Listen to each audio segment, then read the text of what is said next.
No, I listen to it all the time. I tell all my friends to smack it raw.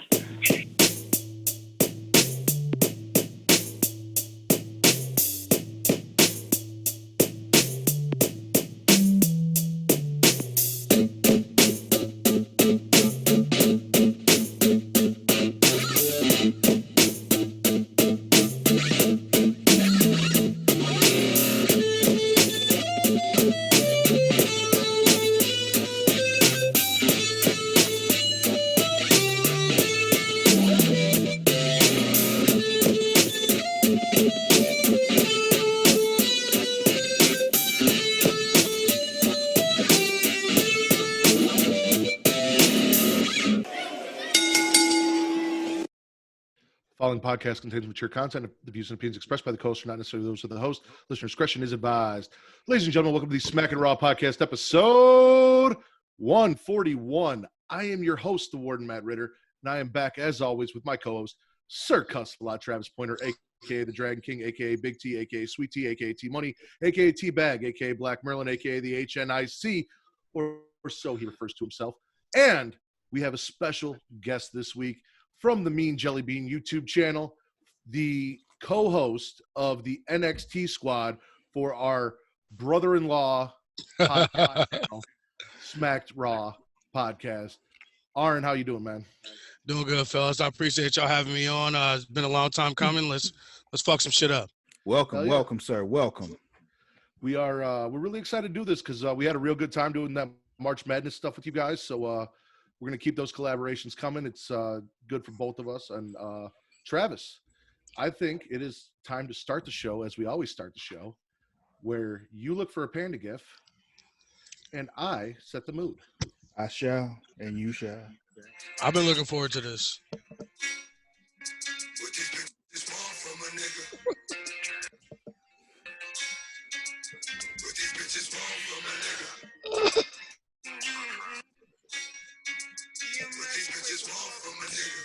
Just so you know, YouTube is definitely going to hit us for this one.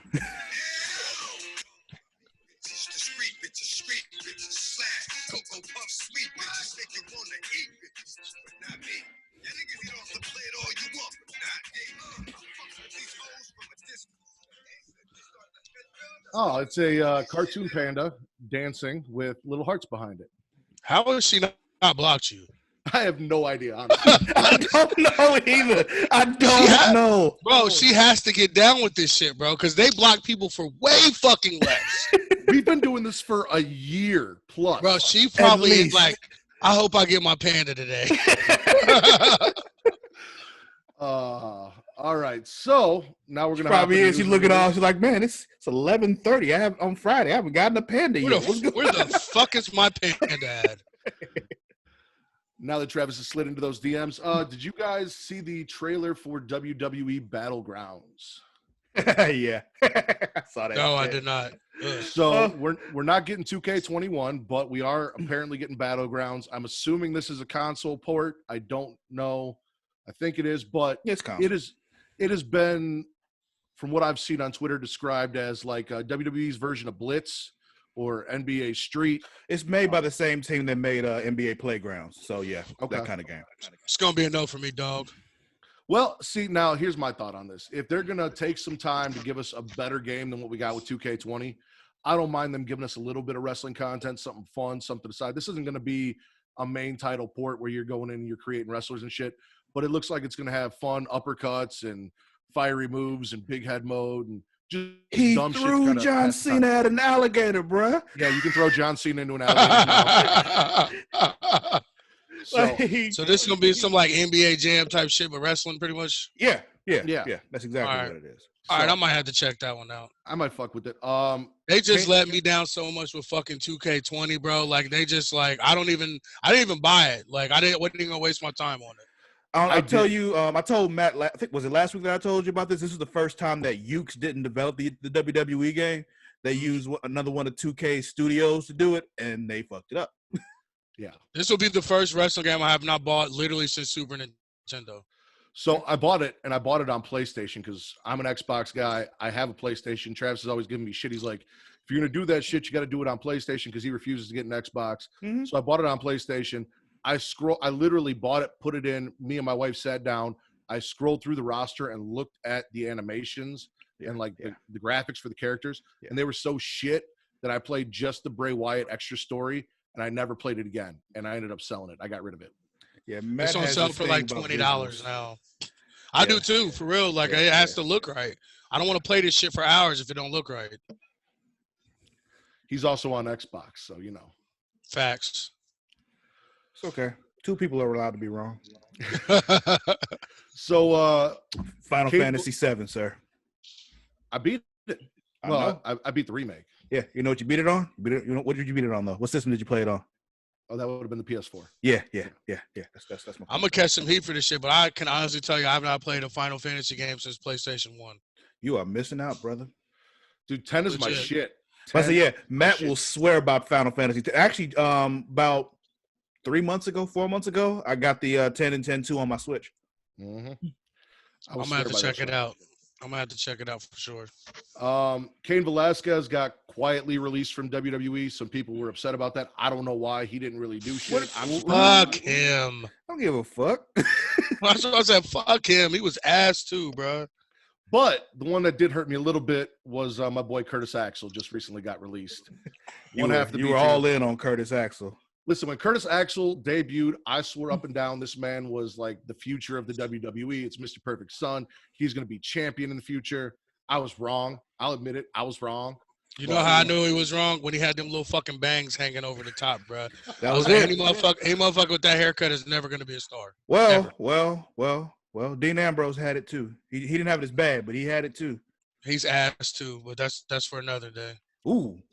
Oh yeah, no, he is of the persuasion that Dean Ambrose is ass, and John Moxley and Dean Ambrose are the exact same character, and he's not any better over there on AEW. He's not. He's Dean Ambrose on both channels. So what the fuck? I mean, yeah, he's basically just a bit like a Dean Ambrose with like another notch turned up. That's all that is. It's the same shit. I call him Gene Ambrose. I can't take a nigga serious that wrestles in blue jeans and Dockers.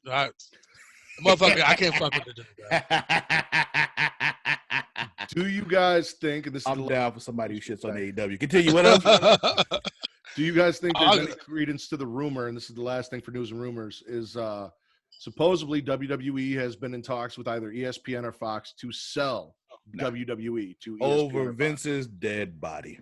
Yeah, that's some bullshit. I mean, I'm sure they probably have talks about all the time, but I don't think that shit's ever going to happen. Exactly. Like, things about having talks is one thing. There's always talks. There were probably talks at one point for WWE to, like, to put WrestleMania in Saudi Arabia. They're not going to do it, but there are talks because they're going to bring it up because they're going to ask, like, we'd like you to do this. So they talk about it. That's what talks are. Somebody in a room says, what if we did this? I guess my thing with all that shit is, too, is like they keep all these different things they're saying are coming into the WWE. It's never going to happen because then they wouldn't be able to do the shit that they do. Like, they're already hindered by shit now with sponsors and stuff that they can't do, and that's why wrestling is what it is. So I don't see them. I just don't see that fucking happening. I just don't. I really hope it doesn't, though. I will say, if it's bought by Fox, technically it's bought by Disney, and I guess that would make would be the end of wrestling. Disney princess. It would, but that would be the end of wrestling. If Disney owns your wrestling company, that's the end of wrestling. I agree. Facts. Let's get this podcast Oreo started. Aaron, you are our guest, so we're going to let you choose. Where do you want to start? Raw, SmackDown, NXT, or AEW? Well, I'm the hashtag SmackNXT. What's up? All right. And that is true. If you guys are listening to this and you guys are new to the Smackin' Raw podcast because RN's here and you guys are Smacked Raw fans, or if you're a Smackin' Raw podcast fan and you guys are on Twitter and you guys haven't listened to Smacked Raw podcast, every Wednesday I use their hashtag SmackNXT. Drop your comments, your thoughts. If you're tweeting anyway about the show, do that, and they'll shout you out on the show. Get that rolling. We're trying to get that going with them. We kicked it off with Swerve versus the Son of Phantasma. Yes. How'd you feel? I mean, Swerve got. I'm about to say I was happy to see Swerve get a win, but me too. But my thing is like this Phantasm shit. Like, he is not who he's exactly what he was other places. That this watered down fucking WWE version, he ain't got there yet. Granted, it's only been 2 matches, and my thing is like I think that they're using this shit to swerve us on the fact that he's gonna end up being the head of this Mexican mafia, like kidnapping shit. I think that they're trying to play this up and make it like he's not really a part of it. And in the end, they're either gonna cost him the match or help him win his side of the tournament. Yeah, I haven't seen him anywhere else, so I don't know anything else. But yeah, so far I'm not impressed. Well, and that's the plus side of having Aaron here, because I listened to their show, and one of the things that we've been talking about recently since I started listening to their show is the in-depth background he has to what these guys have done in Evolve and other places that you and I don't have. So we're experiencing them for the first time on NXT. And then I listen to them and I get a little bit of that behind the scenes, what they're good at. I mean, he was touting the shit out of Austin Theory. Now he's a main roster player after like spending 2 days in NXT. So, right. I'm with it. I'm glad Swerve got the win. He had that little promo at the end. How'd you guys feel about that promo? Because he was using a lot of basketball analogy, and I was thrown off by that. I'm like, why? Man, he's the whitest black dude ever, but I fucks with him. I ain't even gonna lie. He was one of those things, like in the ring, he got swag out the wazoo, but like I'm watching him talk. Yeah, as soon as talking, I'm like, what are you doing? As soon as he steps out the fucking ring, he loses all. He turns into a dad from the suburbs. Yeah, man. Steps out the fucking ring, bro. I'm like, come on, I'm telling you, this is when they need to hire me. Let me be his manager. I'll talk for him. Me too, bro. I talk that real nigga shit for him. No offense. And then Phantasma got, as we talked about, they went after him after match. He's just like standing there talking to himself or talking to somebody. I don't know. But again, they just lay hands on him and then run away. And I'm with you. I agree. I think they're trying to, no pun intended, swerve us on this shit, because there's no way that they grabbed fucking DJ Z and fucking. But that's what I was bringing up. Is like, if you really look at it, they tried to fuck those other dudes up and threw their ass in the car. They never really grabbed Phantasm. They do the NBA shit. Somebody hold me back shit. Like kind of touch him, but they never really fucking like try and put hands on him. Bro, he's gonna end up. I hope we get this Mexican mafia shit out of it. Not trying to sound racist, but like I want these dudes with their masks and shit, luchador all the fuck up in some raw ass suits and shit. Just like taking people out. Like I'm here for it. I'm looking forward. That would be dope. Sure. I'd be all for that. I actually, because you brought it up before, I was actually watching on YouTube that first time when Eddie Guerrero first formed the LWO, and it was just like, damn, this is cool. It turned into something cool, but this first promo wasn't all that great. Yeah. Then we had a little iPhone interview or promo with Dominic Dijakovic, where he's talking about how he wants some shit with Johnny Gargano. Not good enough for Hulu. Oh, you didn't see that?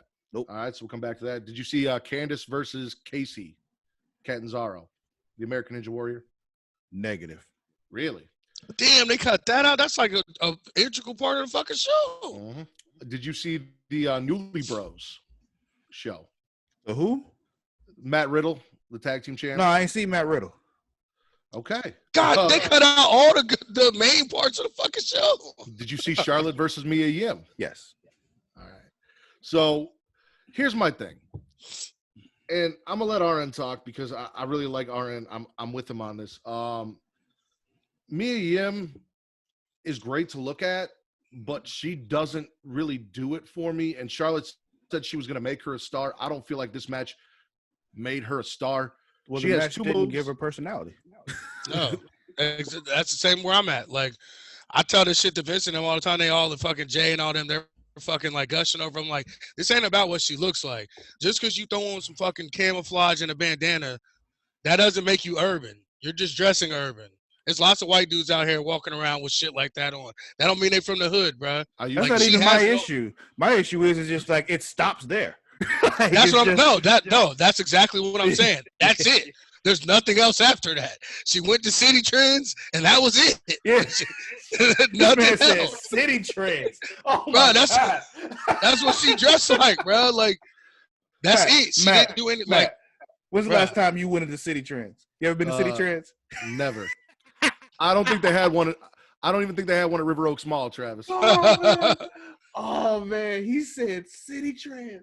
Does she not dress like some city chick She shit, bro? does. Bro? That's why it's so funny, bro. Bruh. I haven't even been into a city trend since I left Tallahassee though. Like that was like, Bro, there's one like I'm from Ohio. There's one like in Dayton, Ohio. There's like 3, 4 of them motherfuckers. But that's what it looked like, bro. Like she doesn't like, and I'm not even saying that she's not good. I'm not saying that she can't be good.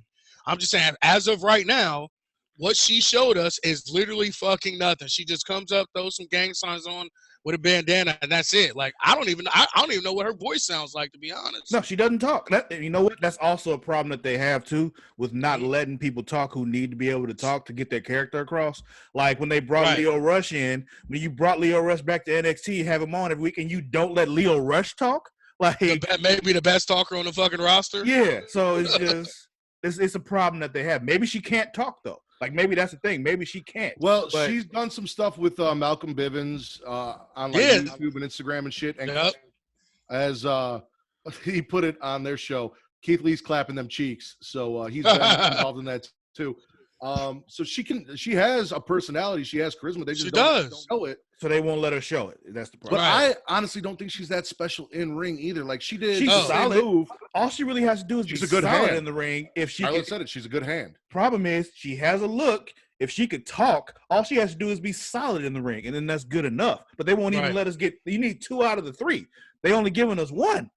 Right. Soul Food and Protect Your Neck are the same move. It's just whether she's got her legs stretched out or not, and she did both of them back to back, and it bugged the shit out of me. Again, solid, not great. She doesn't have to be great, just solid. Mm-hmm. After this one, like it's gonna be a no for me, dog. Like I'm, like I'm out on me. I'm sorry. Just Randy Jackson in that motherfucker. Fuck yeah. Then EO comes down, and this is where I took issue, and it's kind of been the issue that I've had with NXT lately. Is I feel like they've got the finger on the fast forward button. Yep.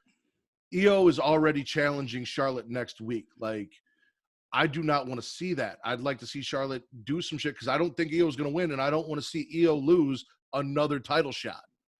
You know, like we were having the same discussion. It was the same thing like with Bianca Belair. Like, how many fucking times do we got to see them lose these matches? Mm-hmm. Well, luckily for her, she got moved up to Raw, so that's not going to happen no more. But allegedly, we'll see. But yeah, they're fast tracking this. They're going to fast track what we talk about in the main event. Like they're fast tracking a lot of shit, and I don't know why. Like I understand it's quarantine times, but that doesn't mean you're not putting on a show. You can't tell stories. You can't do the same shit. You can't. Well, the Velveteen shit, they're fast tracking because he was sending dick pics to little girls. Let's just call it spade. Allegedly. And then this, I think that they're fast tracking this shit with Charlotte because me personally, I think that they had to come with some concessions for her to do this shit, and I think they're letting her wrestle all the people she wants to wrestle before they get her out of there. Yeah, they moved Charlotte to NXT because they didn't have anything for her. So like, we're gonna move you over to NXT and let you dominate over there for a while. That's what I'm saying. I think she was like, all right, well, if I'm gonna go, I want to wrestle this, and this person. That's why Mia Yim was the first person. Like, because I feel like she had a fucking list of demands for me to do this shit. And I feel like she's getting all her matches, her dream matches out of the way. But unless they're gonna take the title off her and they've got a plan on who they're gonna put it on, whether it be Rhea or whatever, EO should be last. They shouldn't bump EO up right away to the second person she fights. Well, here's my theory. If you can't speak English, you're never going to be a top champion for them. You might be a transitional champion. You might be a second-rate champion like Intercon or some shit, but you're never going to be a world champion with them. And I argue with Vince about this all the time, and he still hasn't produced for me in any wrestling promotion. It's true. Because you got to be able to represent that brand. And if you can't represent that brand. And in this climate that we live in, the president, how this shit is, if you cannot speak English, you will not be a world champion carrying a promotion. And like I said, show me something in the last 5 years where a foreign, non-English speaking motherfucker held a belt for a long period of time and carried a promotion. Show me it, and I'll bend the knee. Oh, you can go back further than 5 years. Give me one ever. Exactly. You're just not gonna, if you can't speak English, especially Vince, this fucking MAGA douche, Donald Trump's best friend. If you can't fucking speak English, you are not going to carry his belt. Yeah, I mean, and you can like only one I can think of maybe like the character didn't speak English was Yokozuna, but he was a nigga for real. Like he's Samoan. He was Samoan in real life. He was listening to hip hop. He spoke very good English. So it was just, but I'm just talking like, but that's like the only one I can think of is because his character didn't speak English. But outside of that, That's all I can think of. Aaron, you threw me off there for a second because when you said this Magadouche and then you said Vince, I thought you were talking about your Vince, not Vince McMahon. No, I'm talking about Vince McMahon's MAGA. I was like, wait, whoa. I didn't know that about Vince. Hold on. I hope Vince is not. That'll throw up off her whole relationship. Hey, man, hold on. I don't think we can be friends no more. Did you see the Dexter Lumis Shane Thorne match? Hold on. Dexter's the dude with the gloves, right? Yes. Yeah. I don't think so. Hold on. What the fuck did you see on Hulu then? Because that's all. That's the whole fucking show. Apparently, he saw 4 matches. Well, so they cut a whole hour. They do cut a whole hour out of Hulu. So But I said Hulu, an hour Hulu long. version is only half of the show. Yeah. Oh, okay. See, all right. That makes more sense. All right, So you saw Drake versus Tony Nese. Yeah. Okay, and then you saw obviously the main event, Keith Lee versus. Okay, so Drake gets a win here over Tony Nese, which I know RN is super happy about because Tony Nese has no value whatsoever. I keep forgetting who Tony Nese. Like I forget he's there until I see him on TV. So yeah. But that's the thing. You see him on TV every fucking week. He's just losing. And then I forget about him every week. That's my point. Like, how do you value somebody enough to have them on 13 fucking different programs you have a week, but he never does anything? Like he's on 205 He was Live. cruiserweight champion. Yeah, that's it. And we haven't seen her. He hasn't won a match since he won the fucking belt. He hasn't. Unless it was on main event, which I don't watch. That's what I'm saying. He's in main event, 205 Live, NXT, Raw. He's on every fucking show every week, and yet he's a ghost. What's so funny about him, like I said, I forget about him until I see him again, and it takes about halfway through the match before I remember who he actually is. So, Right. Yeah. But I know Aaron's a real you're a big Tony Nese fan, which is why I tweeted at you. I bet you're not happy about him taking this loss because, you know, I listened to what you guys said, and you were talking about he's got the body, he's got the look, he can do the power moves, he can fly. He's basically Adrian Neville when they had Adrian Neville. Right. But they're not doing anything with him for whatever reason.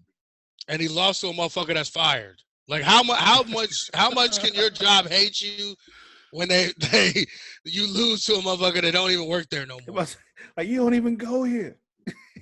Literally, this ain't storyline. He really don't even go there. Which they should be pumping in, and Travis and I have talked about this. We talked about it last week where Travis and I had a great idea. If you're not going to copy AEW and you're not going to put people out in the crowd, have someone in the back pumping in chants and then cut to that person. If it's Triple H, cut to Triple H, and we'll see what Triple H likes and doesn't like. So if the crowd's booing and we hear the crowd booing, we know Triple H doesn't like what he's seeing in the ring. If the crowd's cheering, we know Triple H likes that shit. You know, it's him letting them know what the fuck's going on, and then we see it, and it'll be fun for everyone at home. Exactly. You'll see that it's him doing it. That's so funny to me, dude. Like, it would be so great. Or it'd just be him out there by himself. Yeah. Just put a fucking spotlight on him in the crowd, just him right in the middle. With a megaphone. Give him a megaphone. Give him a megaphone so he's louder. Like, nah, but that AEW shit is fire when they put the heels and the faces on one side. Like that's probably one of the best ideas in wrestling I've ever seen. That is clever. That is clever. And for whatever reason, I mean, they talk about it on the Busted Open podcast. I know you listen to that. I listen to it with Mark Henry and them. They talk about it. It makes the show more entertaining. It feels like it feels like you're not in front of an empty arena. It's good like that first one when fucking Sean Spears and MJF was betting on the matches. Mm-hmm. That's some shit. Me and my dudes will be doing that shit. Like side betting on the matches. I got 10 bet 10 on the 4, 7, 11, 6, 8 first roll type shit. Like that's the type of shit. Like that made me like I was so pumped for that when I seen that, bro. Because like I felt that like that's some real shit right there. We don't do bets on this podcast anymore since Matt lost a big one. So there's a pizza place out here that Travis and I both grew up on. Our favorite pizza place. It's Rilio's. It's in the south suburbs where we grew up. And when I found out that I lost the bet, I told him I'd ship him out to Texas a pizza. It costs way more to ship the pizza than it did to pay for the pizza. We don't do bets no more. Way more. And it was so funny to me too. And the thing is, when he offered the bet, that's what's so funny. Yeah. Like, it was his idea. I didn't know. I also didn't think I was going to lose. But as soon as he said it, I jumped right on it. Like, oh, he is a fool. Yes. What anyway. was it? Was it the Sasha Bailey? No. It was Dean Ambrose and Seth Rollins. Okay. Well, Jay just lost one too. This was one like before I even started with him. I think it was Survivor Series, and he had to fucking do this Devil's Toe Sucker. But that shit, it wasn't even funny. Like halfway through, like it was. Oh it was no, fucked up. it was 100% funny because I was sitting here thinking of all the music that should be playing in the background. Oh we were yeah, talking about that. Yeah, that's right. I was forgot. 400 degrees, huh? No. So what they do is when they do predictions, whoever loses predictions has to do a challenge, a punishment, which is actually entertaining. I know Vince has to sit down and watch the full version of Cats and live react to it. Oh God, suffer through Cats. Yeah, with cat makeup on. yes. So the version with the buttholes. I don't know. I didn't think about that. I'll have to run that. I don't even know if you can find it. But I think they recut it without it was, and it wasn't. They weren't supposed to actually be buttholes, but it was something on the costumes that made it look like buttholes. Look like a butthole. So they had to digitally remove it. I don't know if they have the actual version with that. Oh, it's probably somewhere. It's somewhere out there, probably. But there's some Chinese version of it like that. There has to be.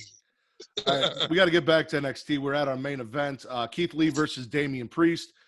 I really enjoyed this match, but again, this is something that they fast forwarded through. Like his glory. I was all excited because we talked about it. Travis and I sit here and tout the praises of Keith Lee. You guys even talked about how when we did that March Madness thing, Keith Lee made it to the finals against Daniel Bryan. Right. For whatever reason, you convinced Vince to go against me so that Daniel Bryan won. When Keith took out like 3 or 4 fucking guys just out of pure fucking spite. I had to get you back somehow. I just ended up being in the finals, man. Fuck? My spite got the best of me. That's me though, right, Travis? Yeah, that's just Matt. That's what that sounds like to me. Well, that was my first time having an interaction with him. I come to learn that after 2 hours with the motherfucker doing the show that he was a spiteful motherfucker. Yeah, he can get real petty for no reason. Oh yeah, he wanted the match. He literally said like, "I'm just voting on this one because you took out my guy and I don't want him to go any further." So that's my only reason. They took out. It was either Alice. I think they took out Aleister Black, and it was the person that beat Aleister Black. I'm like, no, fuck that. I feel you. It's like the New Days podcast. They did this thing with like the greatest TV show of all time. TV shows, yep. And how like Xavier was able to willing to eat that hot ass chip just so that they could get Breaking Bad out of the thing because he doesn't like Breaking Bad. Mm-hmm. By the way, and the worst part is he said it's not even that he don't even like. He just said that this motherfucker's talking up so bad that he just hated it because of that. Exactly. And that's real petty friendship. I fucks with that. I understand that wholeheartedly. That is true friendship right there. Oh, 100%. It is. By the way, the winner of that tournament, Dragon Ball Z. Which I'm not mad at either, bro. Me neither. So, how did you guys like this Keith Lee Damian Priest match? Because again, like I said, this is something that I feel like they fast tracked. Like we were building a really good story, and now we got it. And Keith Lee wins clean. I was not a fan of the nightstick spot personally, where he tried to slide the belt in, and then Keith Lee stops him. And that whole thing didn't work for me. But I did love the double spirit bomb. When he drawn like we thought it was over, like nah, and he picked it back up and did it again because fuck you. Hit me in the throat with a fucking nightstick. All I was thinking was like double tap, nigga, from Zombieland. Make sure your ass is done. No, but I fucked with it.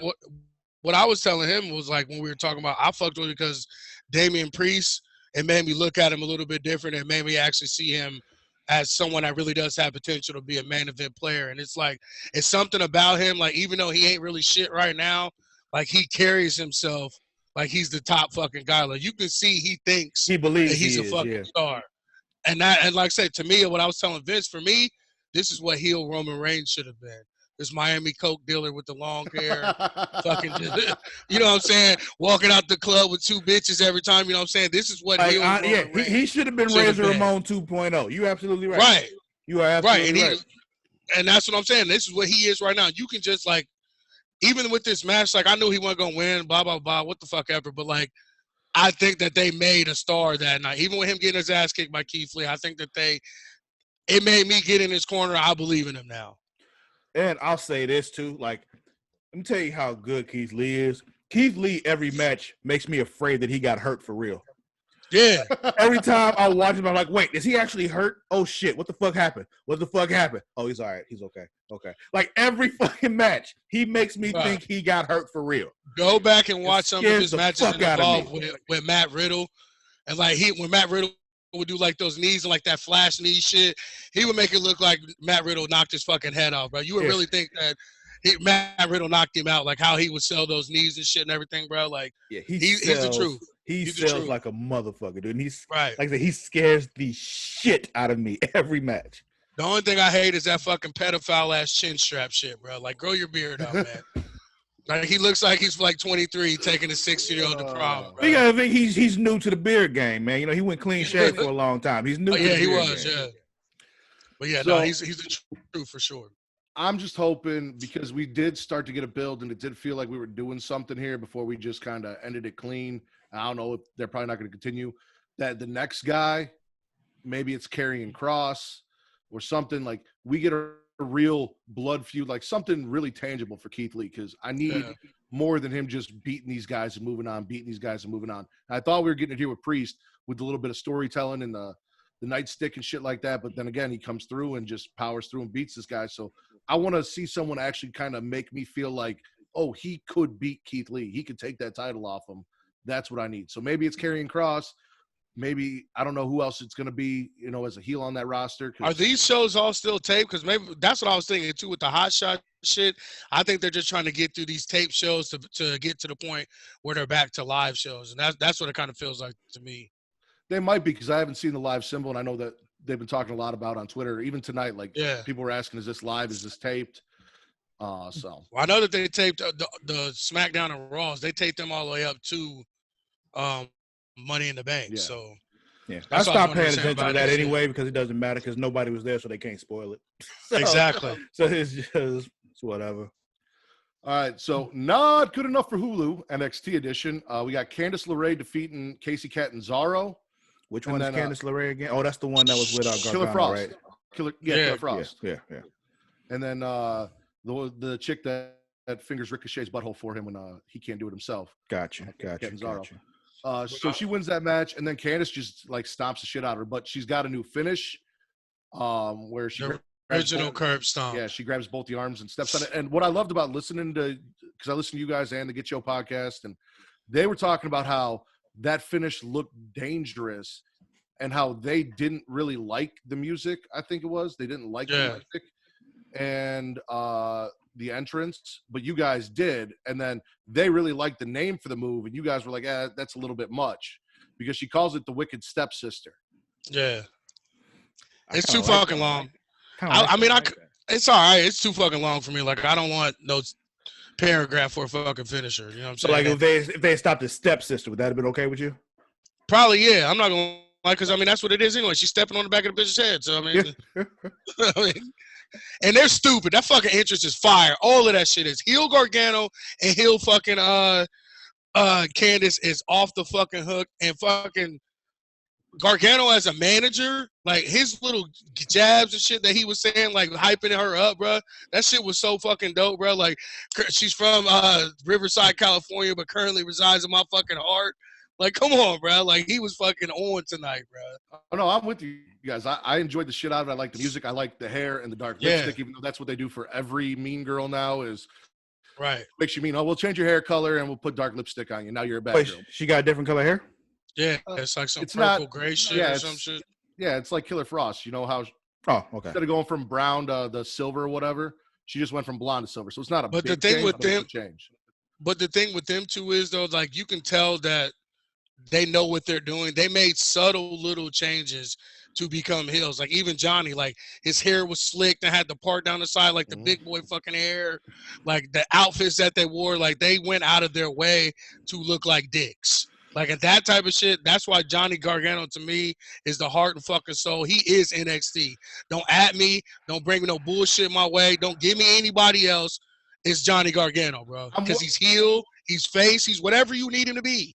Johnny he got you. I'm with you on Johnny being the heart and soul of wrestling. Where I disagree with you guys is your take on Johnny being better than Tommaso Ciampa, heel and face. But that's a whole different argument for another time. We got to talk about what else was not good enough for Hulu. We got the Newly Bros show. So this is basically like the Newlywed show, but it's with Timothy Thatcher and Matt Riddle, and it's hosted by Byron Saxton. Byron Saxton actually killed this. Travis, this is something that I think you would fucking love. He's in a 70s jumpsuit. They're asking questions. I'll find it on YouTube. Fantail fucking shirt and shit and everything. Like, look like some straight out the 70s shit, bro. Like, he killed that shit for real. You know, Matt Riddle's asking questions, and Timothy Thatcher, they're playing it up, even though they do know each other. Like, they don't really know each other because they've only been together for 2 weeks. So he's like, what did you have for breakfast? And Timothy Thatcher's like, I don't know. And Matt Riddle holds up a sign. He says, I don't know, because he doesn't remember. He goes, I wake and my wife bakes. So they're making pot jokes and shit. Like, yeah, fun shit. And then they get jumped by Imperium at the end of it. So we got more Imperium here in NXT involved. I think this is because they were going to go with the grizzled young veterans, but I think they're stuck back over in England. So now they're using what they've got, the people they've got here. That would be the Imperium guys. So they've kind of had to change gears here. But, it was fun as shit. And last but not least, Dexter Lumis, who that first week that Travis saw him, we dubbed the Aryan Racist Champion. But then I call him Hitler's Choice. Blonde hair, blue eyes, ready to go. Well, you right there with us. Because he helped out Velveteen Dream, so we had to double back on that. He took on Shane Thorne, who's part of that TM62 that I talk about. He's not all that Aryan Brotherhood-ish if he comes back and helps the androgynous black dude, you know. Facts. So I said this on Twitter. If they're gonna do this whole serial killer gimmick where he's standing in the crowd, like hiding with a little spotlight on him and shit, and he's got the gloves and the creepy music and all that shit, I think Aaron said it was the Stranger Things music. Yeah. Have him bring a body bag to the ring. And then when he chokes these motherfuckers out, put them in a body bag and drag them to the back. It's never going to happen. It's never going to happen. It's dope as fuck and they should do it.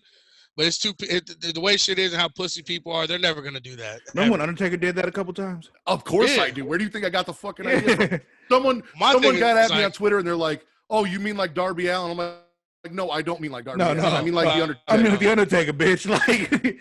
Like, go back further, nigga. Go back here for this creepy ass Dexter Lumis shit, bro. Like Matt will tell you, I always do. Like when the hyenas are talking about Mufasa and shit, like, ooh, do it again.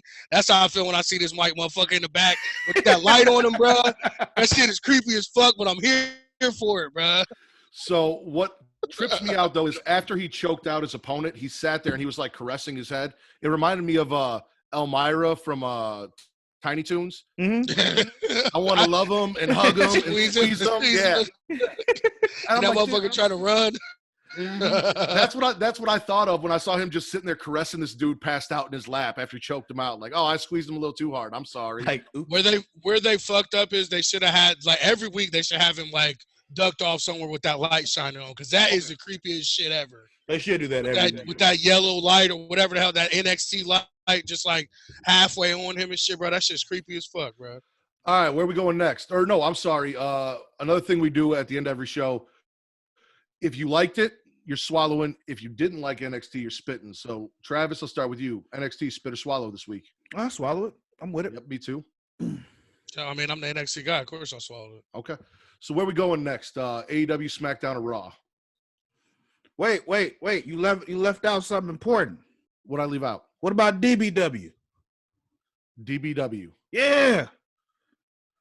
What are you talking about? Dragon Ball Wrestling, bruh. That thing that you posted? Yes. What does that have to do with NXT? Nothing. But you said, what do you want to go to next? And you named everything but DBW.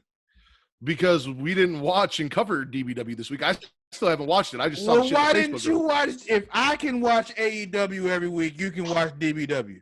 One of us is still going to work every week, Travis. DBW is like 6 minutes long, bitch. Quit your. Also, y'all motherfuckers need to add me to some of these Facebook groups and shit, bro. I need in on this shit. We only got it's one. it's facebook.com/group/smacking it raw. Oh, okay. I'll get you. Yep. My shit's airing real petty on everything, so. All right, man. So yeah, where are we going next? SmackDown, Raw, or AEW? DBW. I'm the guest, yo. Whatever y'all want to go. I don't care. I it's your did my choice, part. I man. picked mine. I'm just fucking with Matt. Go ahead. Yeah, he is. He's just stretching. Well, I ain't watched AEW, but fuck it. Let's ride with AEW. Let's talk about it. All right, so we kicked it off with. with. Watch AEW. Matt didn't watch DBW. I still say we can go ahead and do it. But anyway, go ahead. We kicked this off. I can't do AEW because I do NXT. So yeah, that's why he didn't get to it. We kicked this off with Cody versus Darby. This is the TNT Championship I wish I missed it. semifinals. You didn't like the show this week? I just don't feel like watching it. Okay. Well, I don't know what to tell you, Travis. I thought this would be your favorite because you love WCW, and this is very WCW. Like, there was everything very, about this very is important WCW. element missing from this show, and you know it. Continue. Anyway, yeah, Luchasaurus. I know, and they even brought him up about why he's not. Yeah, they've even mentioned him. I'm like, oh, fuck you. So here's the thing. I got into it with some people on Twitter because everyone was all pissed off. They're like, oh, Darby Allin should have won. I'm like, you must be blind because I have seen from the beginning of this tournament that it was going to end with Cody versus Lance Archer. Why? I ain't even watched this shit, and I know that that's what it's going to be. Why are they saying Darby Allin should have won? Because it's a mid-card championship and AEW is supposed to be pushing young talent and blah, blah, blah, blah. And he already put over MJF. What else do y'all want? Well, here's my other thing. He can't just constantly be putting people over because then he's like old Kane and nobody cares. But he's their biggest fucking star. Like, he should have the world belt. Like, not Gene Ambrose. Cody should have the fucking belt. And here's my thing, and this is what I'm telling everyone. They're all like, oh, well, you know, AEW needs to do this. And I'm like, they've been around since fucking October. They're still building everybody. Like, everybody. This is like a whole new whatever. So anyway, like I was just saying before, like he already put over MJF. He didn't make himself a world champion. He made it so that he can never become world champion. What else do y'all fucking want? My thing with them is this is where they fucked up to me is like the company has started off of the 4 of y'all or 6 y'all because you guys at the time were probably some of the biggest wrestlers in the world inside or outside of WWE. They fucked up Kenny Omega's character and pushed him back and shit. Now no one takes him serious. He's a fucking goofball and a cornball. You painted yourself into a corner with Cody, so now this motherfucker can't even win the belt. And then you brought in 2 WWE guys to win your top title. Even though Jericho's the GOAT, and I fucks with Le Champion, I'm about to pop a little bit of the bubbly on my girl's titties later. That's neither here nor there. And then you bring in Gene Ambrose, bro. Like, get the fuck out. They backed themselves in the corner trying not to make themselves be the champions and shit when they should have. That was the whole reason why anybody wanted to see AEW or go to AEW was because the Bucks were the top tag team. Kenny Omega may have been the best wrestler in the fucking world, and everybody loves Cody. You cannot hate Cody. You love Cody. Everyone loves Cody. They're killing Cody, though, because they had Sean Spears kick out of that Crossroads twice. Yeah. And now Darby Allin's kicking out of the Crossroads here. They're just ruining his finish, and I don't know why. But that's not his finish. That's all everybody's finish in AEW. Yeah, everybody kicks out of everybody's finish. You know how I feel about people kicking out of finishes, Matt. So it's just.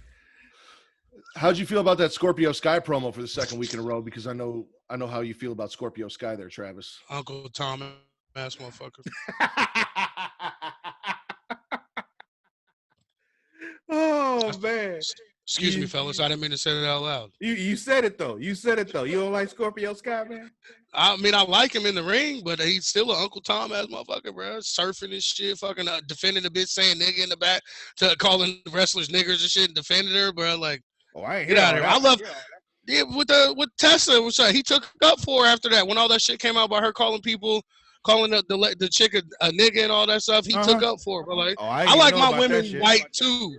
You know what I'm saying? I like my women like my milk white, but I ain't gonna take up for you if you calling people niggas in the back. Like, oh boy, I didn't even know about that shit. But yeah. What were you saying about Scorpio Sky? What happened? They had another promo video pushing how he's great, kind of like what we did last week. That may have been in that section where the TNT app was fucking up, so I skipped ahead. Okay. Did you see Wardlow versus Musa? Yeah, I saw Wardlow beat the shit out of Musa. No squash match. I got one question. Why do they play up Wardlow like he's like 7 foot or some shit? They do that to everybody in AEW. He's like 6'1". Everybody that's taller than 6 feet tall to them is fucking huge to them. We'll talk about that when we get to what's the name? Lance Archer, who talking about who was so huge but was like the same size as Dustin. But anyway, go ahead. The one thing I'll say for Wardlow is he reminds me of Wrath from WCW. Kinda. With the singlet and that look. Kinda. I can get that to you. I didn't like Brian Adams to team up with, and we can bring back Chronic. Right. I didn't like the flim flam. I just need another move that's called the High Times. Like that's all. I didn't like Flim Flam last week, but the Bubbly Bunch this week with the Manitoba Melee, I was fucking with that. That was good shit. Let me tell you, I wasn't paying attention. I was playing Mario Kart. But they had Lou Ferrigno on there. I saw all that shit. Yeah, the little yeah. montage at the end. Yeah, because I saw. Melee. I'm trying to remember who. There was one that I saw. I'm like, oh shit, he there? I saw Fluffy. No, Kevin Smith. That's what got me. I'm like, because and Jason Mewes. Damn, I'm sorry. Well, you know, if you listen to Super Flash, so you know, like I love Kevin Smith more than certain relatives of mine. So I was excited to see him. Clerks too. Horse Monkey, we're bringing it back. You know what I'm saying? Like I fuck with Jay and Silent Bob reboot is on Amazon Prime right now, in case y'all didn't know. So check that shit out. So if you go check that out, it's the Manitoba Melee. It's basically the Don't Rush challenge, but they're punching the camera and acting like they're getting knocked back, and they've got celebs up the ass in this thing. I mean, hell yeah, that's Jason Mewes, Fluffy, like I said, Lou Ferrigno. Does he have his teeth? Does he have his teeth in on this one? Yes. All right. Yeah. And then they ended with Vicky Guerrero. So like I did. That surprised me. And yeah. I seen that on Vincent Twitter. Spoiled it. Yeah, that was another. I'm like, where you come from, bro? Sit down. You got to remember, he was out there with the Inner Circle for a little bit. Yeah, but you know. Then we had that. Who gives a shit? We had that hardcore match between the Best Friends and then Jimmy Havoc and Kip Sabian. That lasted entirely too long. I agree. I was not feeling the match. Like I felt it when Jimmy Havoc threw the chair at Orange Cassidy, and there were some spots in there that I enjoyed, but that match felt way too long. I also just don't like Chuck Taylor. Fuck off. We have a very, very long-standing vendetta against Chuck Taylor on this podcast, sir. I fuck with Chuck Taylor. I ain't gonna lie. Neither one of us fuck with Chuck Taylor because he has the nerve to call himself Chuck Taylor and not wear Chuck Taylor. So fuck him and 4 motherfuckers that look like him. I dig it. My thing with this, especially how you guys are saying, like, this just comes back to my beef with AEW is I gave all my niggas a job. That's what this comes down to. Like Jimmy Havoc, you know what I'm saying? Like he wasn't dope in Ring of Honor back in the day. Seth Rollins outshined his ass. Like this is just. And who else? The QT Marshall, that 55-year-old ass. We'll get to that. With the motherfucking toupee. Even though Dustin is actually pretty fucking decent in the ring, but it's still, my brother gave me a job, bro. I got that hook up. That's exactly what happened. He has that job because of Cody. Like we all know. And what's the Bucks dude? The bald headed dude. What's his name? He had to flare it out, motherfucking like. I can't even think of his name right now, but it's a bald headed dude. That's the Bucks dude. I can't even think of his name. Their dad? What the hell is the dude's name? I can't think of his name. I'll Google it or whatever. He's with the Bucks. You sure he's with the Bucks? He's not with the Bucks, but he's one of their good friends, and that's why he's on the fucking show. Is it Christopher Daniels? Nah, not Chris. That's one of them too, but not him this time. Because I got beef with Christopher Daniels too. Like we've talked about that before. How in SCU, I can't think of SCU fucking out. The real star in that is not Christopher Daniels. But anyway, it was Christopher Daniels 10 years ago, but not now. Exactly. And then we had a really good backstage or a taped Britt Baker promo from the dentist's office where you got her makeup artist, Rebel, kind of talking about what it's like taking care of her. And then she pulls her aside and says, you need to refer to me as doctor and this and that. And she's just doing all these slideshows about all these dental hygiene issues and shit like that. And it's all Tony Schiavone. She's just tearing into Tony Schiavone. That's another I enjoyed one. The shit out of that. It would have been better to me if it didn't last so long. Another one that just it went on too long for me. Then we got Sean Spears versus Baron Black. Who? Exactly. I don't know. Somebody. Exactly. Some jobber. Yeah. Some. It is a jobber. Okay. Yeah. That Sean Spears got a win over. With a very awkward, like you know how The Rock really spreads his legs when he does a sharpshooter. Mm-hmm. Yeah. That's how Sean Spears does a sharpshooter, but he also didn't even look as good doing it though. Like it's just like at least when The Rock does it, like he turns you over with style and everything, you know. Yeah, this is another one of my homies got me a job. He looked so awkward when he first set it up too, and it was just. We got a Taz breaking down Lance Archer's finisher and why it's so devastating, which I thought was actually really cool, and I'd like to see more of that. Is Taz really pumping these guys and their moves up? I fuck with Taz. Brody. That's the one thing I like because they got Tony Schiavone on this show. Tony Schiavone actually calls the holds and the moves in the ring. So yeah, even though he doesn't know the names of them now, it doesn't matter. Right. It doesn't matter. He calls it what he knows. Yeah, and he commits too. That's why I fuck with Tony Schiavone. He calls like we got some variation of the of the string or whatever. Yeah, you know what I'm saying? Like he fucking rides it out. He doesn't hesitate. Bro, that's the name of the move. Like yeah, but it's a variation of this move, so that's what I'm gonna call it. It's a variation of the extension cord choke lock. Like what the fuck are you talking about, bro? Then we had Vince McMahon beat up Spike Dudley for a little while. By the way, speaking of the commentary, I need to go ahead and say this. Again, are you going to talk about how great Chris Jericho is? Yes, I would concur. Yes, but this is hard to say. Because listen, like Kevin Smith, I love good old JR more than certain relatives of mine. Don't do it, Travis. Don't do it. He got to go.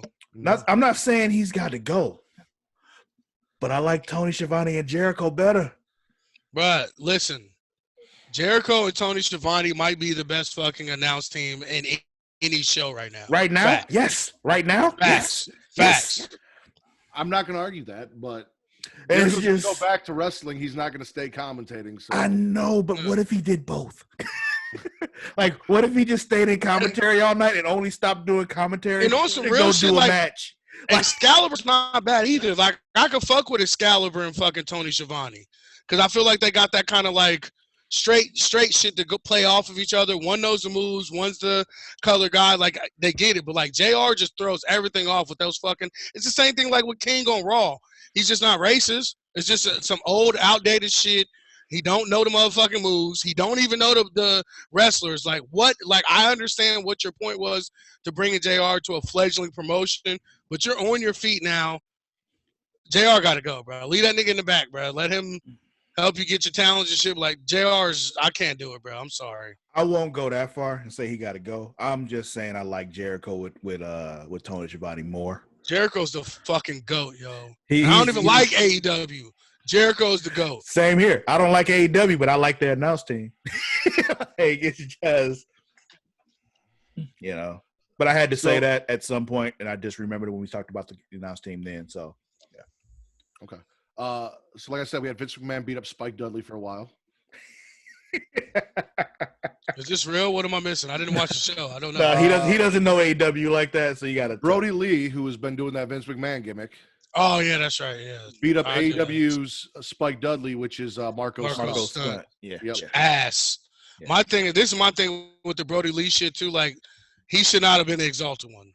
They should have flipped it. They should have had Matt Hardy be the Exalted One and let Brody be in there with the Elite and them, because he is actually he's a top flight fucking wrestler for real. When he's not doing these jobber matches and shit, like I feel like I would have rather seen him and Kenny and all them in the inner circle fighting than Matt Hardy's old ass. I'm sorry, I said it. I'm gonna say I don't think that Brody should have been with the Elite, but I'm with you as far as Matt Hardy being with the Elite too. Like it's just like he doesn't need to be with them at all. I'd rather it doesn't match at all. One as well. I think that broken Matt Hardy character with the Dark Order would have worked really well. It would have been fire. That would have been pretty cool, but I like what they're doing with Brody Lee. So it's just I do like the Vince McMahon parody, yeah. Yeah, and I like the but it doesn't match the Dark Order shit. Like I would have been all right if it was some other type of heel, but being the Dark Order, like what exactly dark have these motherfuckers done? It's just him cussing out his workers. Yeah, they're and not at doing some point apparently they won 5 matches because they're 5-0 for this season of whatever fuck. I don't know what the fuck happened, but they haven't done any real Dark Order shit since he showed up. So no, they haven't. And where the fuck is Uno and them at? Like that's I fuck with Uno, bro. Like where they at? AEW Dark winning matches because they ain't been doing it on the regular show. Here's the thing, man. This is some AEW shit because they just the WCW 2.0 without the NWO. Facts. So it's just. And before the match, we got the Marco Stunt promo, how he's out here and he's doing it for the rest of Jurassic Express because Luchasaurus and Jungle Boy can't be here, which is Travis's big gripe with AEW right now is he doesn't see a point in watching a show that doesn't have Luchasaurus on it. Mm-hmm. If you have a Luchador dinosaur, you should have him on every week. You sure should. Well, that's one man's opinion. Yep. That is mine. That is my opinion. The Jurassic Express fucking sucks, bro. Except for, don't get me wrong, Jungle Boy, I feel like he has potential to be something for sure. But the grown ass man acting like a dinosaur, and then the toddler in the ring. Get the fuck off my screen, bro. I'm sorry. You almost got muted, dude. Like you have no idea how close I was to just hitting the mute button on you right now for respecting the Luchasaurus. I get it. You know what I'm saying? I've seen him in person. Like, he's actually dope in person, for real. Like, in those kicks and shit, like, you can hear the motherfuckers. You can. But a grown-ass man acting like a dinosaur, man, get the fuck out of here, man. That's why can't he just be a badass? Because then he's just like every other big dude. But no, he's dressed like a motherfucking dinosaur.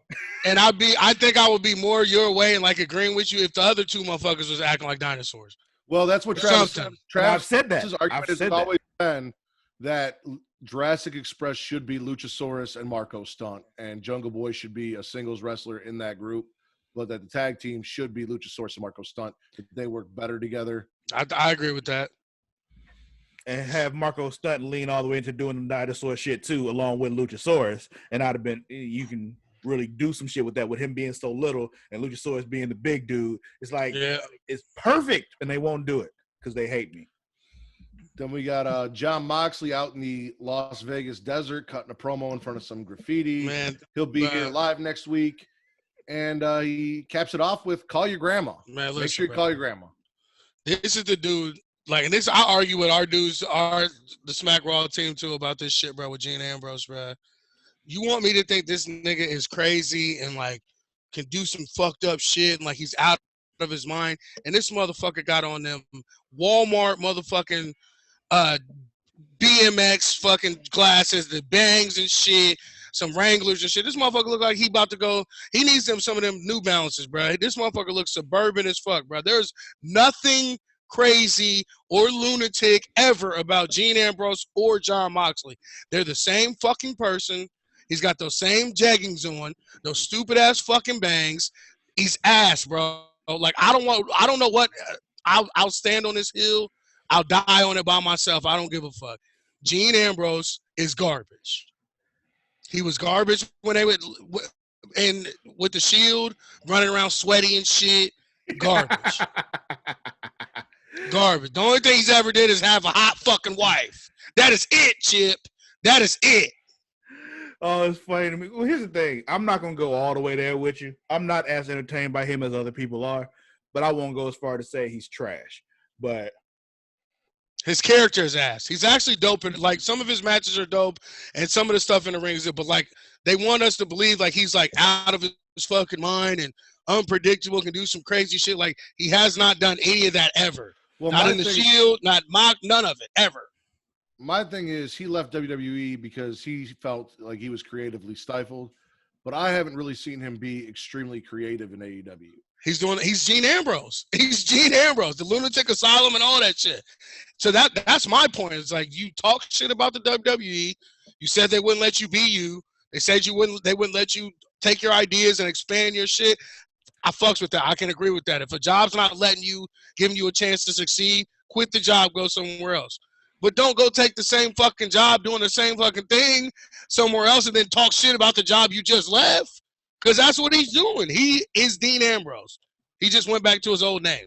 100%. Last up, you have a point. We saw. Luckily, I don't give enough of a shit about AEW to argue with you. So it's just. I got to argue with my guys. That's all we argue about is AEW. Yeah, you can do that all day, every day. I don't give a fuck about AEW anyway. So, yeah. Yeah, you're right. Fuck John Moxley.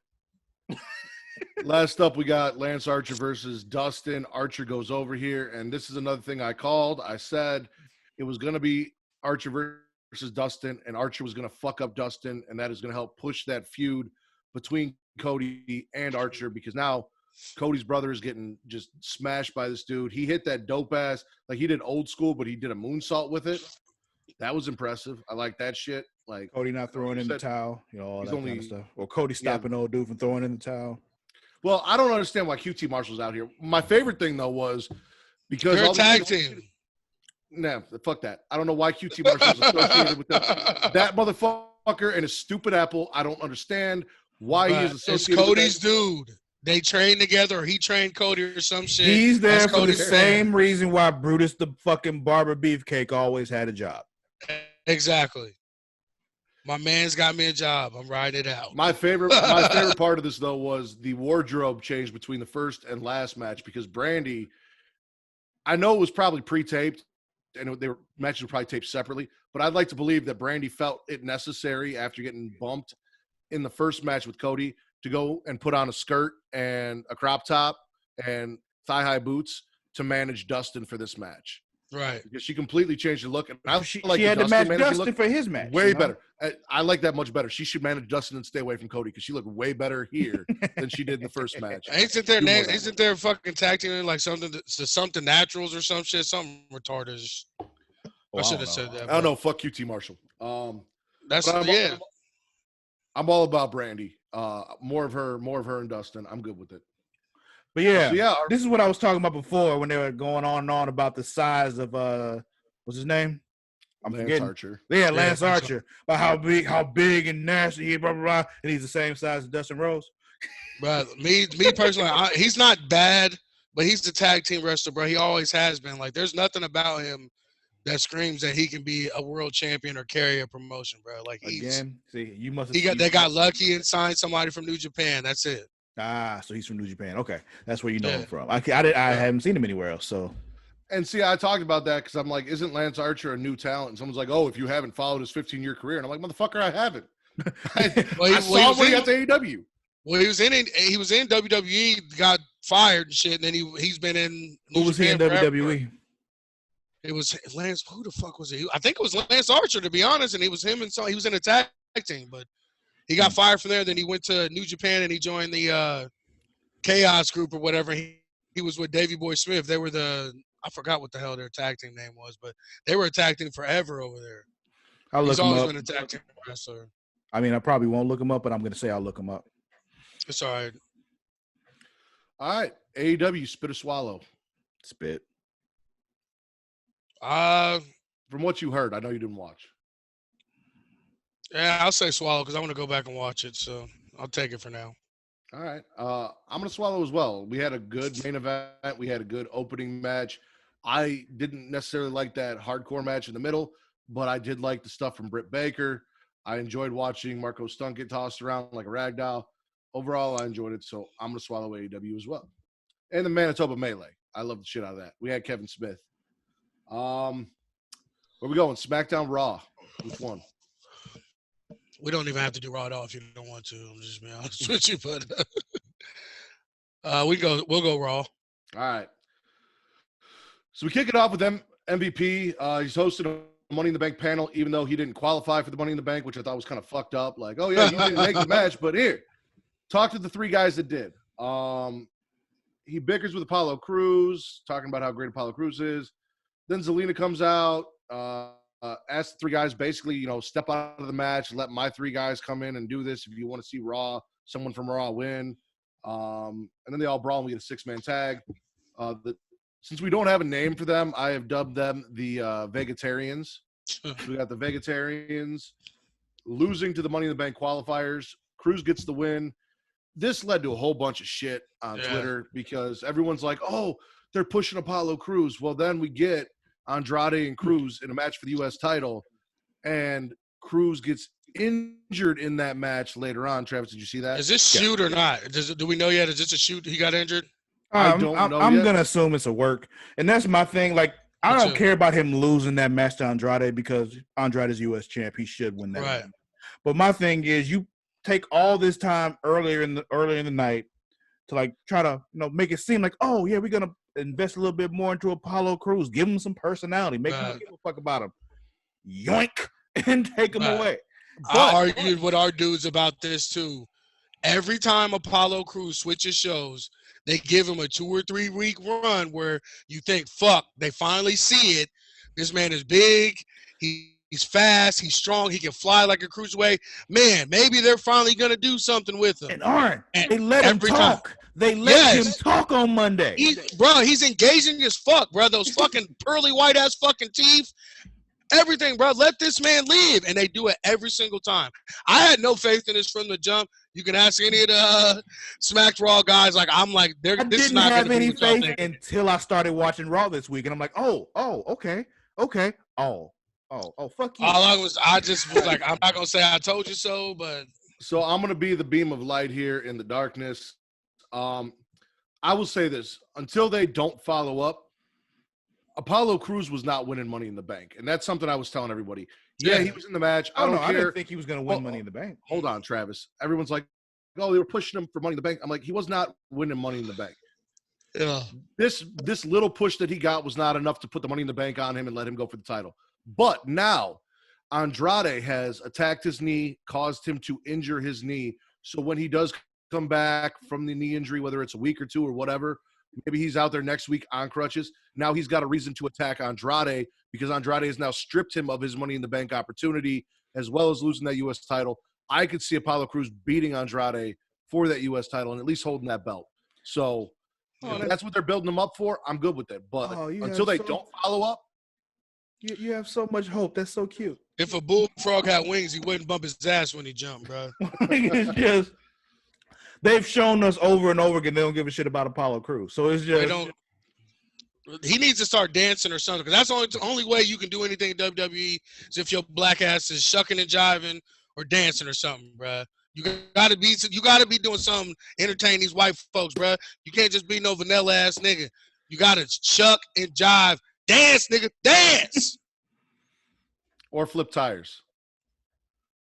Same thing. That's shucking and jiving to me too, bro. Get out of here, bro. Did you see Nia versus Asuka versus Shayna, Travis? Yeah, that was a travesty. Yes. Okay. They put that bullshit in. Yeah. So this was just a brawl, no match. Nia ended up being the last one standing, tall, throwing everyone out of the ring. Yeah, that was one. I'm like, wait, how's this over? Nobody pinned. The match never started. Okay. Yeah. Oh, I guess Shayna Baszler is a fucking jobber now. That's cool. I know you're not happy about that. He's a big Shayna fan. Stan. You like the Queen of Spades? I love the Queen of Spades. Smoky eyes. Oh, that's my favorite thing that she does that. She calls herself the Queen of Spades. It's so fucking funny to me. I'm like, and I know she does it, and so many people don't even know what it means. Did you see? Did you see Bobby Lashley's match, Travis? Speaking of Queen of Spades. Negative. Okay. Did you see Liv Morgan versus Ruby Riott? Negative. Did you see the Viking Raiders? Yes.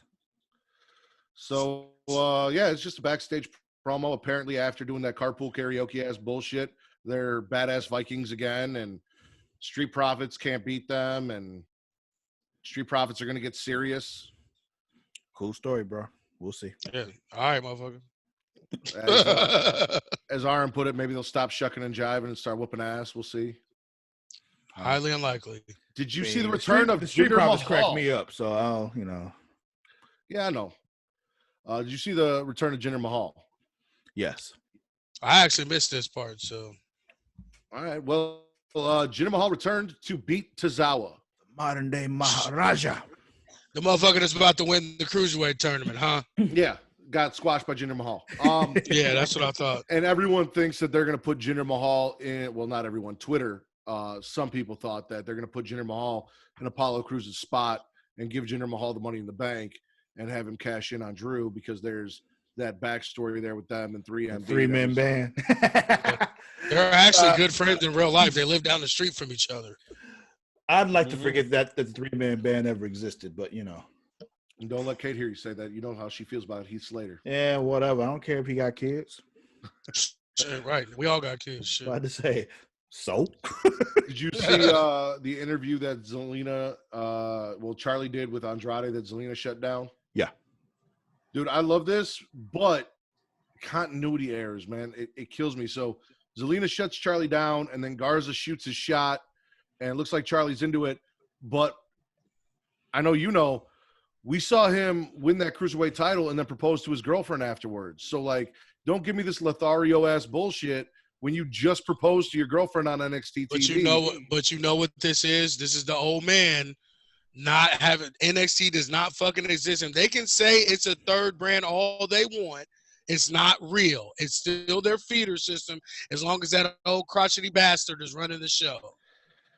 That shit grinds my gears, man. I can't fuck with this. He's a Lothario. He's a ladies' man, blah, blah, blah. Like, Charlie knows you fucking proposed to your girlfriend. I guarantee it. I saw it. It happened. It's on TV. It's canon. No. Don't give me that bullshit. No. What's up, Travis? NXT is another world. Let me just tell you, though, until you told me that, I forgot all about it.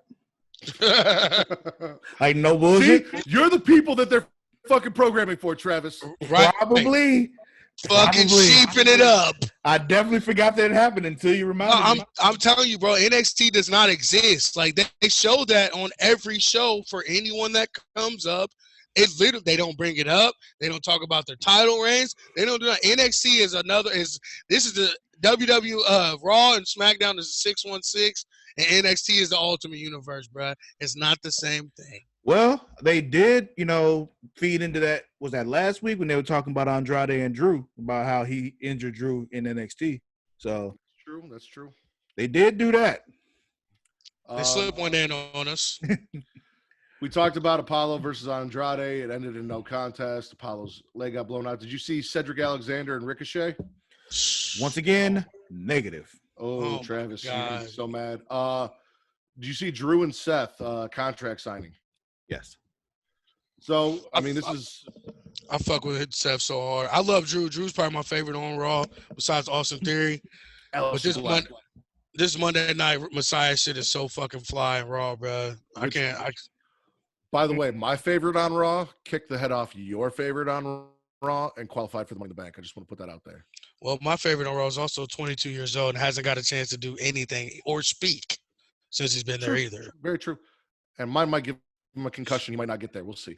So, I mean, we got the contract signing, and we've all been asking why is Buddy Murphy not with Seth? Where are the AOP? Well, Buddy Murphy comes down. He's got his disciple pants on.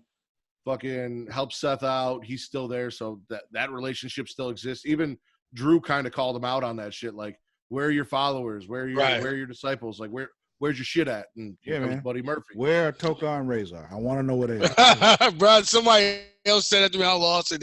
It's so fucking accurate, bro. I'm just waiting on Seth to break out the ninja rap, bro. Fuck it, let's do it. Yeah. I would love that so much. All right, so not good enough for Hulu Monday Night Raw. By the way, actually, completely off the subject, but since we brought up Toka and Razor, the first two Ninja Turtle movies are on Netflix, but the third one isn't. Because it sucked? No, the third one was not bad. It's grossly underrated. When they it doesn't suck. It's not as good as the first two, but the first two are fucking phenomenal, and that's a very high bar to hit. They didn't hit that bar, but it still wasn't trash. 2 is my favorite, and I know why you love the third one is because they go back in time and they're doing some samurai shit, and I know how you love that shit, Travis. I'll agree, it's not terrible. The first one's the best one by far. Yeah, the animation, the thing for me though, don't get me wrong, the story's better in 2, but the animation and like their suits and shit in 2 or 3 are worse than the first one, and the first one was fucking in the 80s. Like, how did they look worse? I think the story is better than the first one. It was a straight up revenge story. Yeah, like it was straight up from the comic books. It was fresh from the comic books. I still fuck with 2. 2's my shit. I mean, 2 is good. Yeah, 2's fine. I mean, you can't beat Vanilla Ice. Fucking Vanilla Ice. Dancing in the Kevin club. Nash is Shredder. Kano. Super Shredder. Yeah. So not good enough for Hulu Monday Night Raw edition. We got Bobby Lashley tells Lana, "Hey, listen, you're distracting me. You're so beautiful that you're distracting me. So I need you to stay back." And then he goes out and fights a jobber. She is so distracting. He couldn't beat a fucking jobber. Like, that's what he needed her to stay in the back for. No, he just needed to stay in back in general. No matter who would have been. It's probably from all that nipple licking we were talking about last By the way, I watched that clip. She did not lick his nipples. All right. You're not supposed to go back and watch that shit, Travis. See, the beautiful thing about Not Good Enough for Hulu is I have allowed myself to create an alternate universe where I tell you stuff happens, and you don't know if it happened or not. Most of the time, I just go with it. But that time, when you said all that, I'm like, I need to see him flip these tires. Like, I told Travis that Lana was licking his nipples in between the tire flips. Like, I'm just like, there's no way. So I had to watch the shit myself. Like, here's another thing with Lashley, bro. Like, he's just a bigger fucking Apollo Crews, bro. Like, he was dominant everywhere he's been after he left the WWE. He's back doing the same shit he was doing before he left, bro. Yeah, he was on top in TNA, like dominating in TNA, and it was like in MMA. Yeah, his MMA shit too. Like, he was beat niggas ass for real. And now you out here like, man, like I said, I don't understand. Like, why do they sign people just to do nothing with them? I don't know. But listen, I was arguing with somebody on Twitter, and I don't know why I fed into this shit. But all I said was I wanted This to is do what you do. I know. I told him I wanted him to do the Dominator, and he goes, "Well, he does do the Dominator." I'm like, "When was the last time he does it?" I'm like, "I just don't want to see him use a spear anymore. Everyone I hate uses the the fucking spear." spear. Yeah, that was my whole thing. And he's like, "Oh, he uses he's listing all these moves," and I'm like, "When was the last time he won? Like, those aren't his finishers. His finisher is the spear. And he needs to get rid of it is. And use the fucking Dominator." Yeah. Bianca does 100%. the spear. Fucking Charlotte does the spear. Roman does the spear. Roman does the spear. We just Lashley got- does the spear. We got Edge back now. He does the spear. Right. Honestly, I'd settle for Roman using that Superman punch as a finisher. I like that better than the fucking spear. Well, here's the thing. I'm okay with Roman doing the spear. I'm okay with Roman doing the spear. It seems to fit with his character. There are other people who do the spear where it doesn't fit with their character.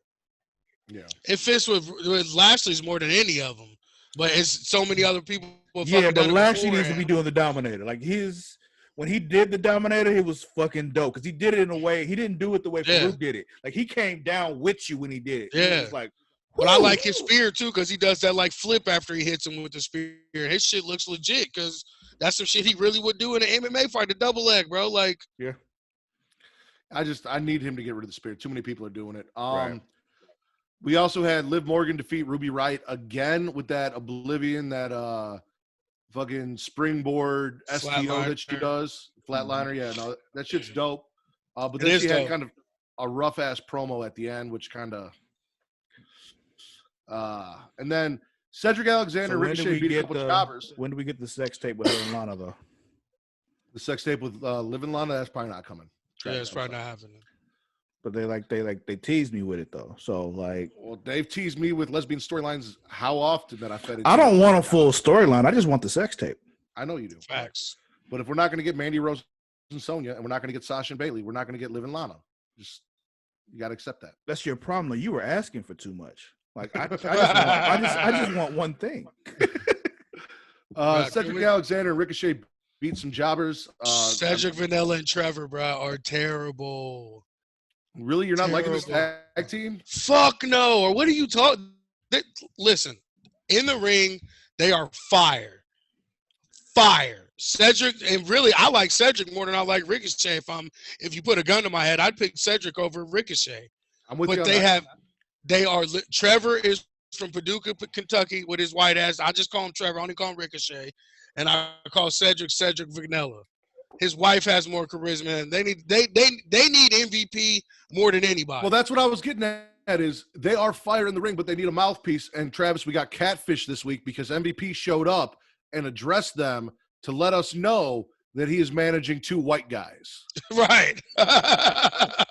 At this point in time, I'm ready for some stereotype shit, bro. I was ready for them to put the three of them together. I'm like, any other time you put the black dude with the black dude, but then you know what? That's not true. I went back and thought about it. They always put the black dude with some old off shit, like Michael Bivens with Turkish AOP, bro. They never put him with the people they should be with, bro. So it's TM62, as I like to call him. Shane Thorne and the other dude. Apparently, they're being managed by MVP now, and MVP said, you beat them last week. Well, now I'm managing them, and we're gonna have a rematch.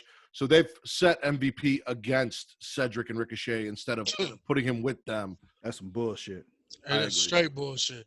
And why does this dude still have them big ass suits from like 1999? Because he thinks it's still 2002. What do you mean? He does. Like, bro, like come balling. on, man. Like he still does balling. Like that's which I don't even mind that because it's wrestling and that's your catchphrase. You gotta keep using it. But bro, them big ass Mississippi pimp suits that he wearing, bro. Like, come on, bro. Mississippi pimp suits. Bitch better have my sweet potato, bro. Like, come on, man. So not good enough for Hulu Monday Night Raw was the Bobby Lashley squash match, telling Lana, you're too distracting for me to beat a jobber. Liv beating Ruby 2 weeks in a row, and then the Cedric and Ricochet catfish match / segment. Monday Night Raw, spit or swallow. I'm a spit. They really didn't give me anything to really latch on to on this one. Yeah, I'm kind of in the middle, but I'll go ahead and say spit. You can gargle undecidedly. That's another option we have. You guys are taking it too far on that one. I'll just go. All right. So next up and last up, we got SmackDown. We kick it off with Daniel Bryan talking about Daniel Bryan shit, how passionate he is for wrestling and blah, blah, blah. And he calls out Baron Corbin. Daniel Bryan defeats Baron Corbin via DQ. Corbin gets the ladder, but Daniel turns it around, throws him in a front face or cross face on ladder. And then for God knows whatever reason, again, here comes Cesaro and Shinsuke as the just generic heel, whatever bad guy we have as a top heel. They're his lackeys doing his business. Did y'all ever watch Boy Meets World when y'all was younger? Like, did y'all watch that? 100%. Remember Frankie and the one dude they were looking for a new leader when the Fonzie dude left, bro. Like, that's who these fucking dudes are. Like I didn't even like. I'm like, I know real life. Sammy's like, I'm not fucking with the disease and shit, blah blah blah. But like, storyline or anything, like, how did they just like, you know what? Let's go kick it with Baron. Like, what? Like, yeah, I don't all of a know. sudden, Like, their all of a shit. They're sudden, like, Bobby Roode stayed home. Sami Zayn stayed home. Fucking Dolph Ziggler's doing his shit with Mandy and Otis. So they're like, well, we'll just take these two guys and put them with Baron and forget about the Ziggler Roode thing. We'll just swap these two out. They're interchangeable. Baron calls saying like, hey, bro, you mind if I use them for a little bit? We're like, no, go ahead, brother. You can have them. Like, what the fuck? They were useless to me anyway. Take them. The fuck out of here, bro. Then we got a Braun promo, which is interrupted by Bray Wyatt in a Firefly Funhouse, and it's story time, and Bray tells a story about the Black Sheep. But Braun doesn't like stories, and he wants a face-to-face, and Bray's not giving it to him. God, I hate him so much. Who? Braun. Braun? Braun is he's literally, to me, he's the worst wrestler in the entire WWE. Well, we talked about this. They did and Travis and I have had this argument. I felt like they had a chance to push Roman, and they missed that boat, and then he got injured, and blah, blah, blah. Same thing with Braun. There was a point in time where it was time to push Braun and make something out of Braun, and they kept pulling. They wouldn't pull the trigger. Right. Now it's too late. It's too late. Yeah. Like for me, it's not even so much that. It's like he doesn't need a mic. He's ass on a mic. That fucking get you shit. Like, bruh, like stop. His moves are ass, and if I see that fucking choo-choo train thing one more fucking time, I'm gonna blow a gasket, bro. And then they had the nerve to make a fucking T-shirt for it. Mm-hmm. Bro, get it out of everything, man. I know, but like, bro, that is literally the worst move in wrestling history. That fucking choo-choo train thing. Oh, I'm with you. People just standing around waiting for Braun to run into him, and 9 times out of 10, he was doing it to dudes that was like the same size, and they wasn't even fucking budging and shit, bro. Like when he tried to do it to like Drew, like you're not sending Drew into the fucking second row with that move, bro. Y'all are the same fucking size. Stop. It's not like when what was that Keith Lee did it to Adam Cole. Oh, right, send him flying. Let that nigga flying. Then we had Sheamus versus Leon Ruff, which continues Travis's WWE and AEW getting independent black wrestlers to lose to white guys.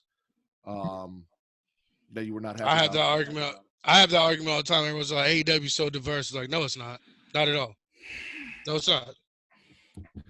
And all I said was, did that sound familiar to you? It does, and I hear you, and I'm with you. But I told you, right now for coronavirus, they're paying these guys. So at least these guys are getting paid, even though they're independent wrestlers that are jobbing out to sign talent. Oh yeah, I fucks with that. Like and most of these dudes probably are still signed by the WWE. They ain't just picking people off the street no more because they got all those people on the back burner. So they're probably signed, but still, like, ain't no diversity. Yeah. Shit, I'm not talking about the past month and a half. I'm talking about the entirety of the rest of the time. Oh yeah, and I told you I was with you 100% with that. Yeah, there's no diversity in either one of these rosters, to be honest. There's like five black people on each one. After that, Sheamus does that creepy thing where he gets in Michael Cole's face and treats him, like he's a white girl in a bathroom, and Sheamus is Ben Roethlisberger. They almost kiss. Almost kiss. Yeah, it was in his face, boy. It was that Heidenreich shit that we talked about, where like Heidenreich was reading Michael Cole poems and fucking rooms in the back. Like that's what this felt like. We get a Jeff Hardy promo. I guess he's coming back. Like he came back. He had a match. He disappeared. Yeah, I'm with you. Fuck him. Like I saw somebody say. Somebody called him the GOAT, and I'm like, get the fuck out. Who did that? Dude, Travis, Twitter's a strange place, man. Twitter. Bro, my thing is like, how many fucking? That's what I'm telling you. You don't kicked? mute enough people, man. I keep trying to tell you. Like, Bro, I don't understand how you can keep doing drugs and DUIs and shit and keep getting your job back, bro. He either got some secrets on Vince McMahon or something, bro. because it don't he's matter willing what to he climb do. up to the top of a ladder and fall forward for him every week. That's true. All right, you got it. He does some crackhead prices, bro. Then we got a backstage segment with Mandy and Otis where they both talk about how they're going to win. And then we get I'm over this shit, too. Really? I am. I mean, it's not as interesting now that he didn't got the girl. So it's just like, unless they do something interesting. My thing is, too, like, I'm over it, but I can also say that I am Team Mandy now. Like, and I feel like that she's shown that she's more than just a beautiful face and tits. Like, she's dope in the ring for what women they do have.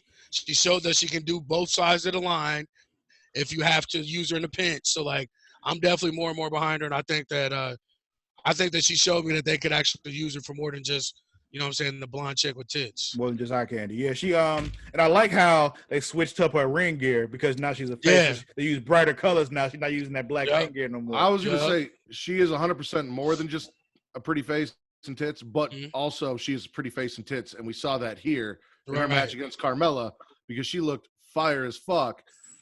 Even after getting her ass whooped, she loses to Carmella. We got Sonya Deville out there.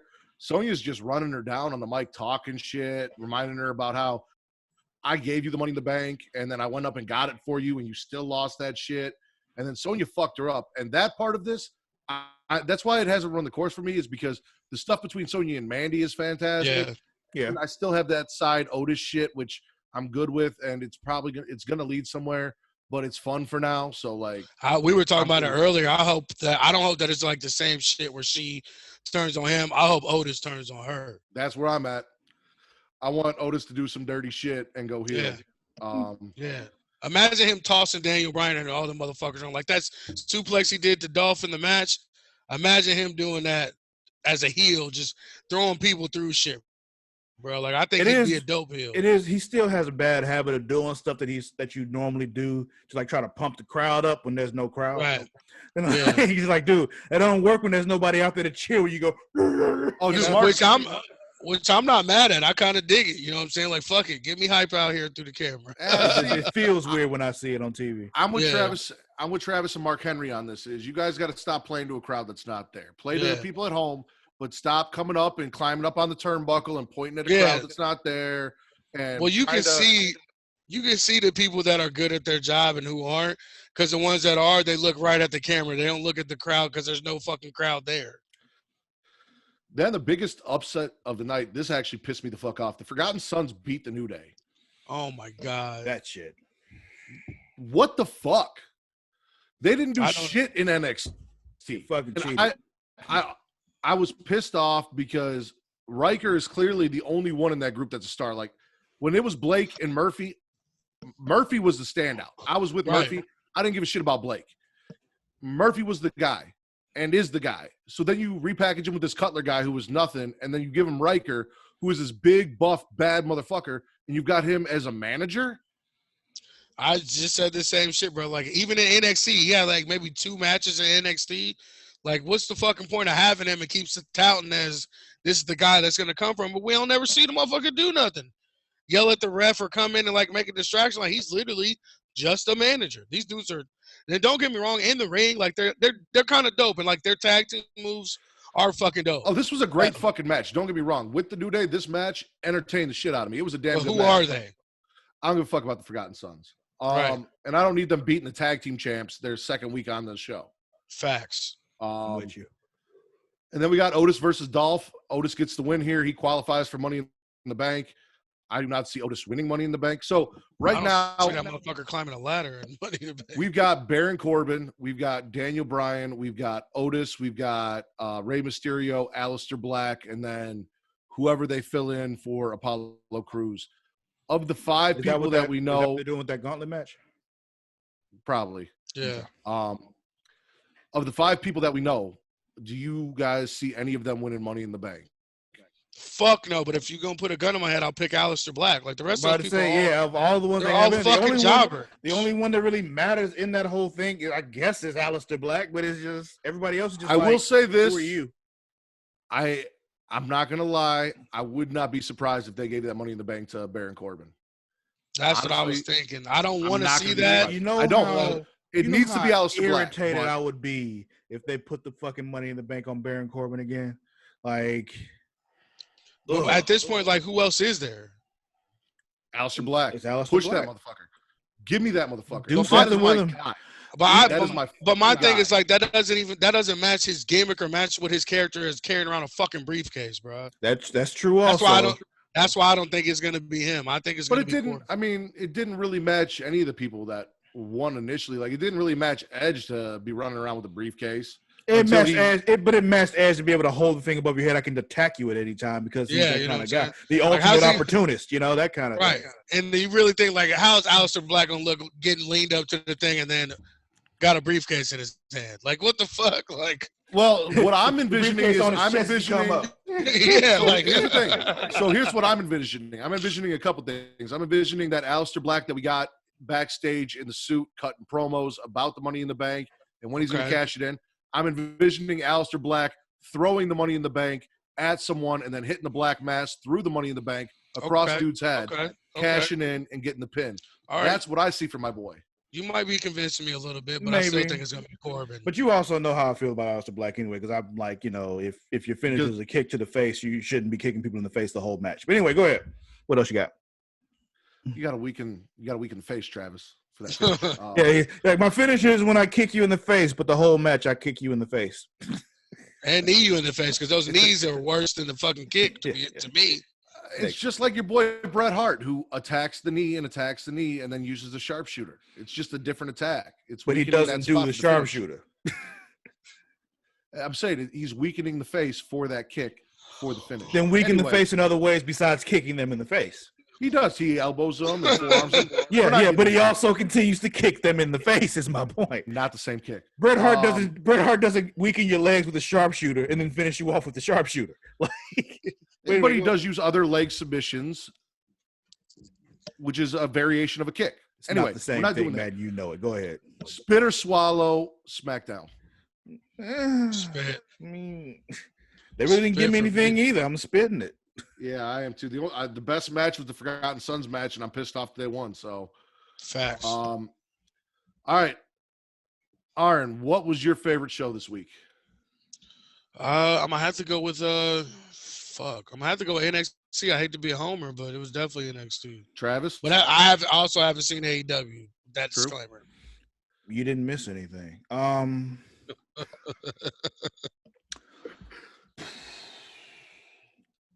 Well, here's the thing: you swallowed NXT and you spit everything out. I know. That's why I was just like, I know what I said, but I don't want to do it again.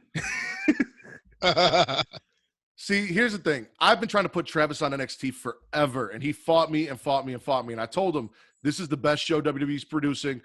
This is the shit. You need to check this out." And he waited until it came out on USA to actually start watching it. And now every week he's got to suck up his pride and bite his tongue and say that NXT is the shit. And it kills him inside to admit that I was right week after week. As long as we all had that come to Jesus moment, NXT is the best. It was the best this week. I'm not going to say it happens every week because he's exaggerating there because that's what Matt does. However, Well, Raw happens- wins one every now and then. it happens often enough to where Matt can say that, but it does Yeah. not happen every week. And I'm with you guys. I'm going to go NXT. I even though I really love what AEW does with the crowd, content-wise, and I was listening again to Busted Open. They're like, have an NXT fan call in and tell us why you like NXT. And it's like, I wish I didn't listen to the podcast version, and I listened to you guys live, and I wasn't asleep when the show was going on, so I could actually call in and tell you why NXT was the shit. Right. So best show of the week, NXT.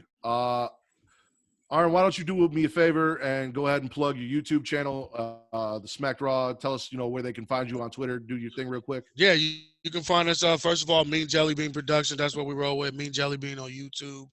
Also, the Smack Raw podcast on YouTube, Spotify, Facebook even now.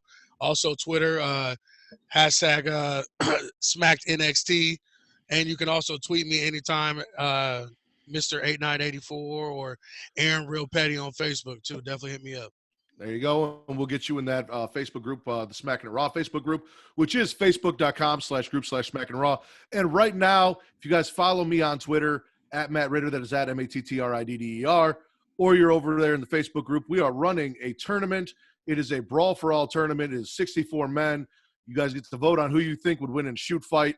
Going pretty well. I actually have to run 2 separate tournaments, though, because the people that win on Facebook aren't the same people that are winning on Twitter right now, which is actually pretty interesting. Well, nobody told you to do both of those. Like, this is like, I don't know why you started doing that, but sure. Well, so I went to Twitter first with it because I'm getting more votes in Twitter and more interaction on Twitter, but I didn't want to leave our Facebook group out because that's where all this started. So I did it on both, and I didn't think about how, the 17 people on Twitter that voted were going to vote different than the 79 people on Twitter.